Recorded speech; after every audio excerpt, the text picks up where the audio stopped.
ജോർജിയയിൽ നമ്മൾ വന്നിട്ട് കുറച്ച് ദിവസമായി.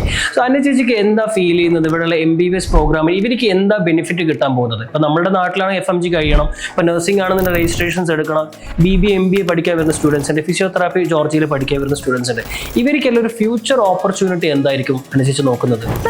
രാജ്യം വിസിറ്റ് ചെയ്യുന്ന സമയത്ത് നമ്മളവിടെ പഠിക്കാൻ പോകുന്ന അല്ലെങ്കിൽ പഠിച്ചുകൊണ്ടിരിക്കുന്ന പിള്ളേരെ സ്റ്റഡി ചെയ്യുന്നതിനേക്കാൾ കൂടുതൽ പാസ് ഔട്ട് ആയിട്ട് പിള്ളേരുണ്ടല്ലോ, അവരോട് നമ്മൾ എന്ത് ചെയ്യണം, അവിടുത്തെ എക്സ്പീരിയൻസ്, അതായത് ഔട്ടായി കഴിഞ്ഞിട്ടുള്ള അവർക്കുള്ള ബെനിഫിറ്റ് ഒക്കെ നമ്മൾ ചോദിച്ച് മനസ്സിലാക്കണം. ഇതിൽ പോകുന്ന പിള്ളേരെ എല്ലാവരും സംബന്ധിച്ച് അവർ പാർട്ട് ടൈം ജോബ്, അതായത് കുറച്ച് ലക്ഷറി ആയിട്ടുള്ള ഒരു കൺട്രിയാണ്, മണി വാല്യൂ കൂടുതലാണ്. അപ്പോൾ പാർട്ട് ടൈം ജോബ് ചെയ്യുമ്പോൾ ഒരു മണിക്കൂർ അവർക്ക് കിട്ടുന്ന 1200 1300 രൂപ വരെയാണ്.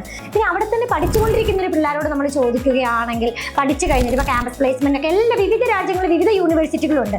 പക്ഷേ പോകുന്ന കൺട്രി അല്ലെങ്കിൽ പോകുന്ന ലക്ഷ്യം അതായിരിക്കും. നമുക്ക് ഇപ്പോൾ MBBSന് പോകുന്ന ഒരു സ്റ്റുഡൻറ്റിനെ സംബന്ധിച്ച് എന്തായാലും പഠിക്കാൻ അത്യാവശ്യം ആഗ്രഹമുള്ള കുട്ടിയായിരിക്കും. കാരണം അത് എവിടെയാണെങ്കിലും എന്താണ് കോസ്റ്റ്ലിയാണ്. ഇപ്പോൾ ഈ ജോർജിയയിൽ വരുന്ന പിള്ളേരെ സംബന്ധിച്ച് പഠിക്കാൻ വേണ്ടി മാത്രം വരുന്ന പിള്ളേരാണ്. എല്ലാ ദിവസവും ക്ലാസ് ഉണ്ട്.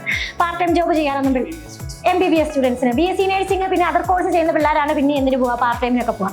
മറ്റുള്ള കൺട്രീസിനെ കമ്പയർ ചെയ്യുമ്പോൾ ഇവിടെ എന്താണ് ഫോറിൻ മെഡിക്കൽ ഗ്രാജുവേഷൻ എക്സാമിനേഷന് പാസ് ഔട്ട് റേഷ്യോ നമുക്ക് ഗൂഗിളിൽ സെർച്ച് ചെയ്താൽ 30% ഉണ്ട്.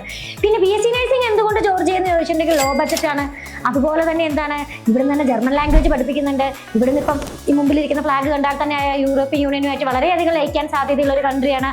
അതുകൊണ്ട് തന്നെ കുട്ടികൾക്ക് ഇവിടുന്ന് പഠിച്ച് യൂറോപ്യൻ രാജ്യങ്ങളിലേക്ക് ചേക്കേറാൻ വേണ്ടി സാധിക്കും. ഇനിയിപ്പോൾ ഫിസിയോതെറാപ്പി പോലുള്ള കോഴ്സിന്റെ ഇതിനെപ്പറ്റി ആർക്കും പറഞ്ഞു തരേണ്ട ആവശ്യമില്ല. അപ്പോൾ നമ്മുടെ ബാംഗ്ലൂരിൽ തന്നെ ഇപ്പോൾ നമുക്ക് ഡൊമസ്റ്റിക് അഡ്മിഷൻ എടുത്ത് കൊടുക്കുകയാണെങ്കിൽ ഒരു കുട്ടിക്ക് ഏകദേശം ഫീസ് വരുന്നുണ്ട്. പാർട്ട് ടൈം ജോബ് വരുമ്പോൾ നമ്മുടെ നാട്ടിൽ എന്തില്ല, വലിയ ഓപ്പർച്യൂണിറ്റി ഒന്നുമില്ല. പക്ഷേ ഇവിടെ എന്താണ് പാർട്ട് ടൈം ജോബ് ചെയ്യുമ്പോൾ പിള്ളേർക്ക് പോക്കറ്റ് മണിയും കൂടെ ഉണ്ടാവുകയാണ്. അപ്പോൾ അതുകൊണ്ട് തന്നെ എന്തുകൊണ്ടും നമ്മളൊരു വിദേശ ഉപരിപഠനത്തിന് ചൂസ് ചെയ്യുമ്പോൾ പല ജോർജിയയോ അല്ലെങ്കിൽ UK അതുപോലുള്ള കൺട്രീസ് എന്തുകൊണ്ടും പിള്ളേർക്ക് സ്വീകാര്യത കൂടുതലാണ്.